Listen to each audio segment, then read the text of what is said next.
karena ketika kita merasa takut, kita nggak akan pernah mau gitu untuk mencoba. Serunya daging panggang saus kopi.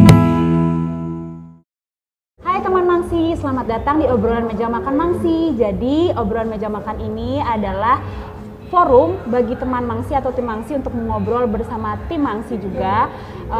Topiknya itu banyak deh, pokoknya dari pendidikan, percintaan, karir, kehidupan, pokoknya banyak banget.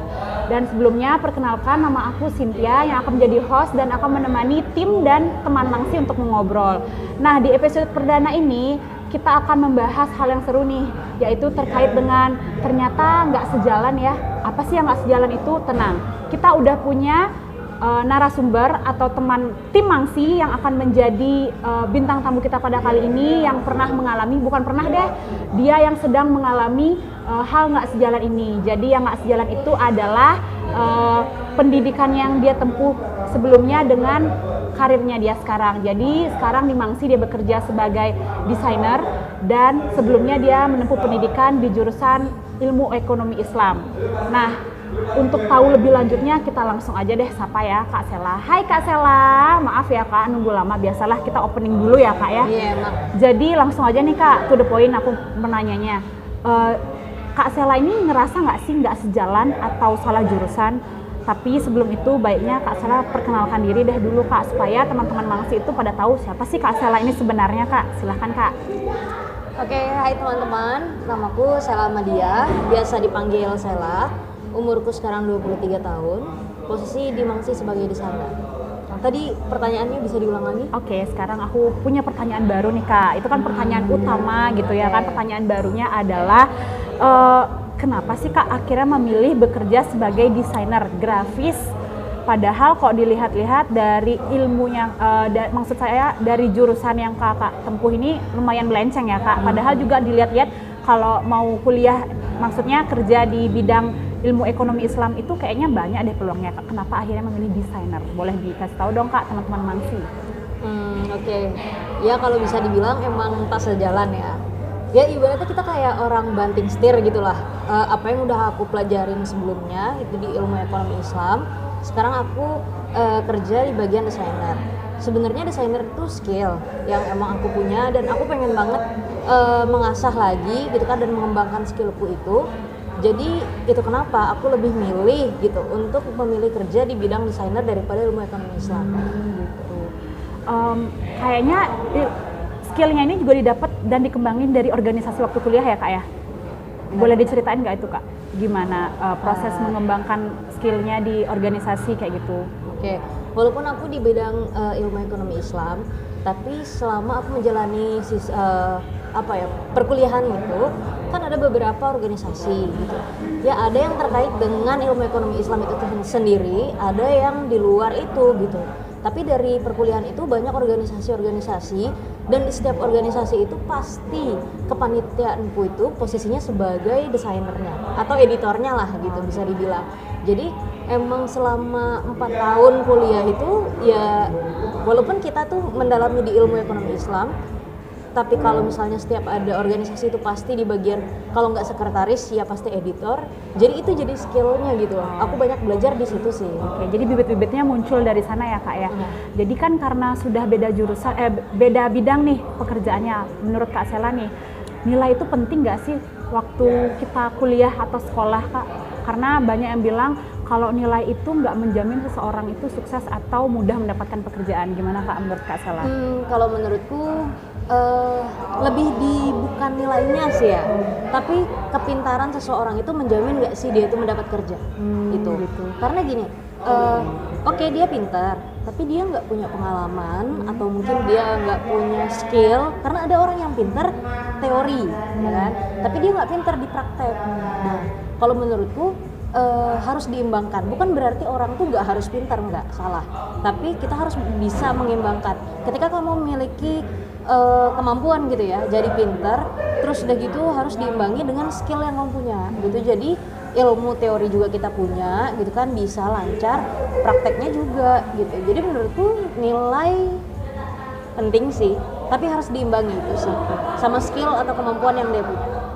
Aku setuju sih sama Kak Sela, tapi kalau aku mikirnya lebih nilai itu penting nggak penting. Kalau pentingnya tuh dilihat-lihat pendidikan Indonesia sekarang kalau lulus juga masih ada syarat nilai terkecilnya tuh berapa harus lulus kan Kak ya. Ya udah deh. Jadi sekarang kita lanjut aja ke pertanyaan selanjutnya itu apa sih menurut Kak Sela yang membuat seseorang itu bisa mudah mendapatkan pekerjaan? Apa yang mendukung mereka mudah mendapatkan pekerjaan Kak? Menurut Kak Sela itu apa? Nah, balik lagi ke pertanyaan sebelumnya ya. Iya. Orang itu akan mudah mendapatkan pekerjaan satu kalau misalnya emang dia benar-benar menguasai skill yang dia punya gitu, atau memang benar-benar dia itu menguasai kemampuan-kemampuan kayak misalnya dia kritis, dia bisa jadi analisis, ya kan, atau lain sebagainya. Jadi yang bisa mendorong seorang itu mendapatkan pekerjaan, ya belum tentu orang itu akan melihat dia dari jurusan, walaupun kurang lebih gitu kan, atau mayoritas orang-orang itu pasti akan melihat, oh dia ini lulusan apa sih gitu. Padahal kalau kayak aku gitu kan, kalau semua orang mandangnya itu dari, oh kemarin dia lulusan apa, tapi ternyata skillnya itu lebih lebih memacu dia untuk mengembangkan karirnya dia, ya why not gitu kan. Jadi ya kalau aku lebih ya udah nggak skillnya itu sih yang ini. Berarti teman-teman Mangsi kalau emang pengen mudah mendapatkan pekerjaan jadi teorinya itu diimbangin gitu ya sama skill yang mendalam, jadi bakal lebih mudah deh mendapatkan pekerjaan ya Kak ya. Jadi sebelumnya nih Kak, kan Kakak terbilang setelah lulus dapat pekerjaan. Okay. Waktu kuliah punya nggak sih ketakutan akan pekerjaan setelah kuliah? Kalau punya, ketakutannya itu apa sih Kak? Dan gimana sih cara Kakak mengatasi ketakutan itu? Kalau ketakutan sendiri sih enggak ya sebenarnya gitu, karena ketika kita merasa takut, kita nggak akan pernah mau gitu untuk mencoba.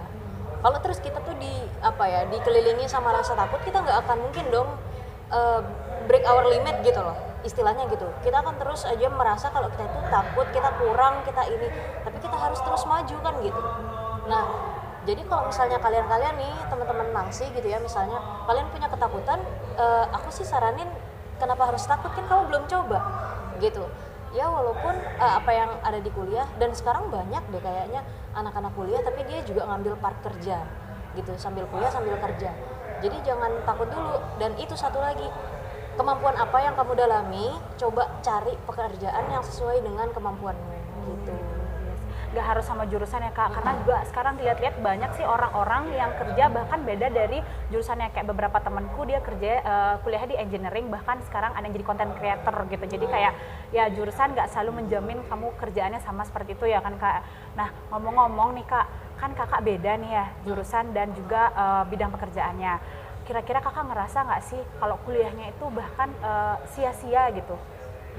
Oke. Kalau ngerasa sia-sia itu enggak, karena ilmu itu kan enggak ada yang enggak bermanfaat ya.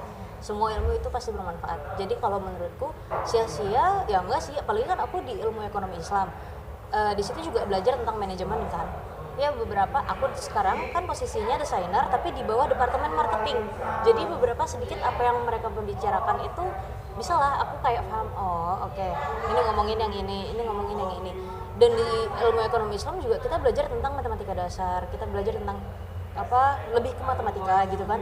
Itu juga aku mikirnya ya itu juga berguna di aku sebagai desainer gitu kan. Aku harus tahu perbandingannya, aku harus tahu rasionya, aku harus tahu lebih nggak yang kontras sih, aku lebih bisa anggap. Oke, berarti nggak ada yang sia-sia Kak. Terus apa sih ilmu yang di ekonomi Islam itu bisa Kakak terapkan? Maksudnya mata kuliah apa gitu yang bisa Kakak terapkan di bidang pekerjaan yang sekarang gitu, atau enggak mungkin bukan dari mata kuliah deh, dari semasa kuliah di ilmu ekonomi Islam itu apa yang bisa diterapkan di pekerjaan Kakak gitu? Ada nggak sih Kak? Sebenarnya kontras ya. Ya, Tapi ya tadi itu aku bilangnya, karena kalau di ilmu ekonomi itu juga belajar tentang matematika, jadi kita juga bisa lebih detail di bagian kayak perbandingan masalah rasio gitu. Karena kalau editor sendiri kan itu juga dia harus perspektifnya itu gimana gitu loh, masalah perbandingannya, ukurannya yang seperti apa, itu sih gitu. Tapi kalau misalnya bagian ilmu ekonomi Islam yang khususnya gitu kan, sama apa enggak sih sama yang aku kerjain sekarang di desainer, ya pasti kontras dong, itu beda gitu loh. Nggak sama, nggak semua yang aku terapin di kuliah itu bisa aku terapin lagi di kerjaanku sekarang. Apalagi beda jurusan. Kak, kenapa nggak milih kuliah desainer aja gitu, yang bagian-bagian ke arah desain kayak gitu ya Kak? Kenapa Kak? Karena aku mikirnya gini, desain atau seni itu kan hobi ya. Ketika aku kuliah kan, aku akan mikir gimana kalau misalnya suatu saat gitu kan, aku merasa penat atau aku butuh tempat pulang gitu. Nah, kalau misalnya hobiku itu udah ngedit gitu kan, dan aku kuliahnya juga di bagian di bagian desain lah ya gitu, itu aku tempat pulangnya kemana gitu.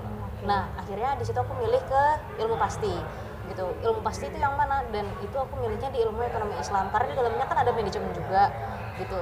Dan aku mikirnya itu pasti akan bermanfaat ketika aku selaraskan sama hobiku yang ngedit gitu, yang ngedesain. Oke gitu Kak. Udah nih Kak, pertanyaan soal pendidikan itu tuh udah deh. Sekarang aku mau nanya, kenapa sih Kakak memilih bekerja di Mangsi? Aku milih kerja di Mangsi karena menurutku aku udah sering nih ngedit gitu kan, yang misalnya dia lebih ke cover buku lah atau yang ilustrasi gitu. Aku belum pernah nih nyobain yang ke bagian food and beverage atau lebih ke ngedit makanan lah, photoshoot, food photography lah atau gitu.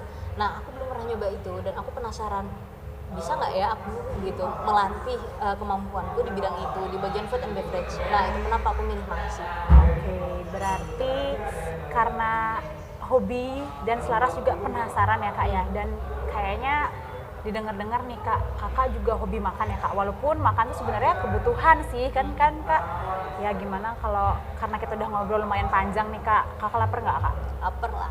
Ya udah kita makan dulu aja Kak ya, aku pesan dulu ya Kak. Iya. Oke, makasih Kak. Oke. Mau order langsung atau Order langsung sih Kak.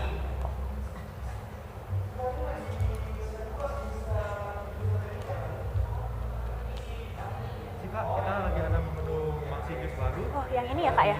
Kan ya, Oh ya, di sini juga ada. hijau, strawberry sama Kalau jus gitu, Oh, Kakak oke, mau oke. apa? Kalau aku sawi hijau sagu black aja. Oh, kalau aku jeruk kintamani aja Kak. Terus makanannya aku, bentar. Kakak Sela? Kalau aku nasi ayam bumbu. Oh, kalau aku nasi ayam panggang deh. Oke. Ada tambahan lagi Kak? Itu dulu aja deh Kak. Dessertnya itu aja. Ya, itu Sekarang aja. pesanannya. Untuk minumannya sawi hijaunya 1, jeruk kintamaninya 1, untuk makanannya nasi ayam bombom sama nasi ayam panggang. Ya, Ada lagi. itu aja dulu Kak. Makasih ya Kak. Ya. Kasih Kak. Ya. Oh, itu favorit banget loh. Ya, aku ngeliat juga tadi nasi ayam panggang jadi favorit kan, best seller. Oke Kak, sambil nunggu makanan nih, gimana kalau kita lanjut ngobrol? Oh, oke. Jadi aku kepikiran nih, sekarang banyak orang yang bilang kalau nggak ada channel susah deh dapat kerja gitu. Apalagi sekarang kayak the power of orang Orang dalam, dalam, gitu oke. kan. Sebenarnya kalau kata Kak Sela nih, channel atau orang dalam itu penting nggak sih? Sebenarnya penting, tapi bukan maksud untuk kita berbuat orang dalam lah. Maksudnya itu kayak kita jadinya masuk lewat jalur dalam, enggak gitu. Tapi penting untuk mencari ilmu dari mereka gitu. Mereka punya pengalaman apa sih? Mereka punya ilmu terkait apa sih? Oh, kalau pekerjaan ini itu mereka punya pengetahuan tentang ini. Jadi itu jadi masukan gitu. Bukan berarti kita lewat jalur dalam, bukan gitu. Kakak mikir kalau lingkungan orang-orang yang biasa make orang dalam nih mempengaruhi nggak sih Kak sama orang-orang? Jadi kayak misalkan nih di lingkungan Kakak semua orang pakai orang dalam, Kakak terpengaruh nggak sih? Kakak pengen pakai orang dalam juga atau bahkan kayak nggak, aku mau coba sendiri aja gitu? Menurut Kakak lingkungan berpengaruh nggak?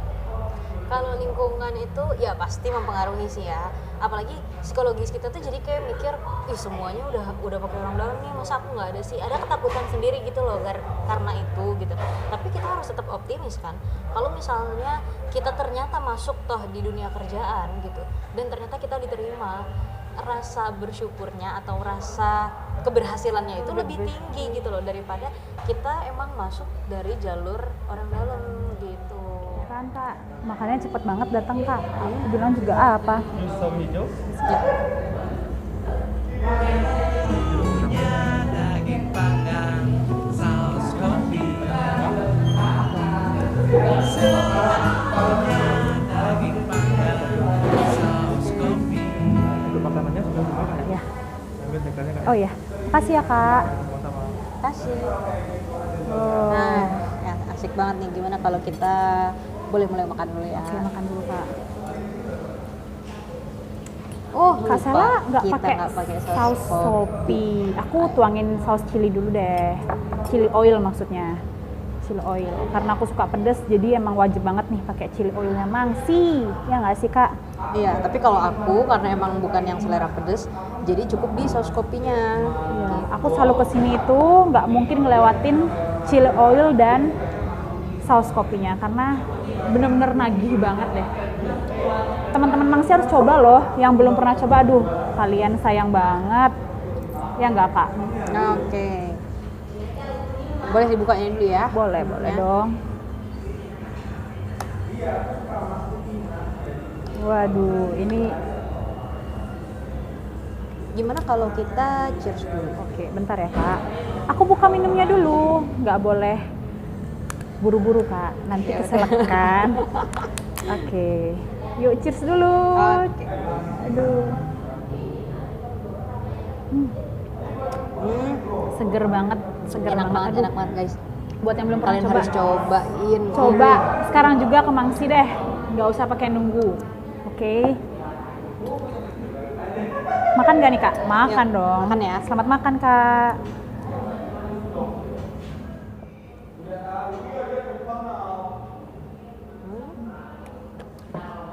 Akhirnya Akhirnya kenyang nggak Kak?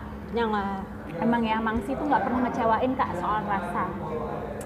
Oke deh Kak, karena kita ngobrol udah, makan juga udah, minum Mangsi jus juga udah. Gimana kalau sekarang kita main games Kak? Oke. Games apa nih? Gamesnya adalah disordered. Jadi kakak milih antara dua pilihan, tapi dijawab dengan cepat ya Kak. Oke. Deg-degan nggak? Hmm. Nggak ya, biasa aja ya. Kita Oke, coba ya. Oke. Kita mulai ya Kak. Oke, yang pertama, nasi ayam panggang atau nasi ayam bom-bom? Ayam bom-bom. Oke. Kentang sapi panggang atau beef super grill butter rice? Beef super grill Wow, butter rice. kelihatan nih, emang yang, aduh best banget ya Kak ya, beef super grill itu. Terus nasi ayam bom-bom atau nasi ayam, maksudnya nasi kulit crispy? Nasi ayam bom-bom. Oh nasi ayam bom-bom, tetap ya nasi ayam bom-bom, konsisten. Konsisten. Oke, sorry. Terus jeruk kintamani atau stroberi bedugul? Jeruk kintamani. Oke, yang terakhir nih Kak, es kopi gula aren atau es susu gula aren. Aku udah Es tahu kopi sih. gula aren. Jelas ya Kak. Minuman sehari-hari ya Kak. Iya, itu Aduh. asupan gizi ya. Asupan gizi. Oke deh Kak.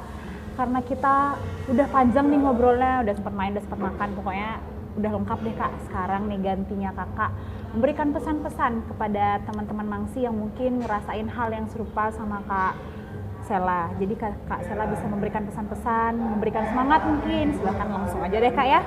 Oke, teman-teman Mangsi, buat kalian kalau misalnya ngerasa aku ini salah jurusan dan orang tuh terkadang mindsetnya salah jurusan itu negatif. Tapi kalian ya, ketika orang-orang menjudge kalian itu negatif karena salah jurusan, kalian harus menebarkan vibes positif. Gitu. Karena salah jurusan di sini bukan berarti kita itu tak sejalan yang melenceng atau banting setir gitu, enggak gitu ya. Tapi kita malah punya dua ilmu gitu. Kita punya dua pengalaman kan, pengalaman atau ilmu yang udah kita terapkan di dunia perkuliahan sama yang sekarang kita asah lagi, yang sekarang kita kembangkan lagi gitu. Contohnya kayak aku di ilmu ekonomi Islam nih, ya kan? Tapi aku sekarang di desainer gitu. Apakah ilmu ekonomi Islamnya ini rugi atau sia-sia atau nggak berguna? Enggak juga gitu. Karena dalamnya ada manajemen. Aku bisa manajemen waktuku, aku bisa manage diriku, aku bisa manage waktuku gitu. Aku bisa manage bagaimana keseharianku dari situ. Jadi aku punya dua ilmu kan. Aku punya ilmu di ilmu ekonomi Islam, aku juga punya ilmu di bagian desainer gitu. Jadi buat kalian yang para banting setir nih ya kan, teman-teman ya, Iya, yang benar. tak sejalan Oke. gitu, jangan sedih gitu, apalagi kalau kalian dibilang atau dijudge salah jurusan. Kalau aku sih why not gitu. Berarti kan kita punya ilmu bahkan yang lebih dari itu. Gitu aja. Oke, udah dengar kan teman-teman pesannya dari Kak Sela. Jadi tidak ada yang sia-sia, tidak ada yang namanya tidak sejalan ataupun salah jurusan, itu nggak ada. Pokoknya jalanin aja yang apa yang kalian sudah jalanin, tidak ada yang rugi ataupun sia-sia. Oke, Buat teman-teman yang udah nonton sampai akhir, aku ucapin terima kasih. Jangan lupa like videonya. Bisa juga kalian komen nih, pengen apa sih topik selanjutnya yang lebih seru dibahas, boleh tuh di komen. Jangan lupa follow Instagram dan TikToknya Mangsi Grill, dan juga subscribe. Sampai ketemu di episode selanjutnya, bye-bye!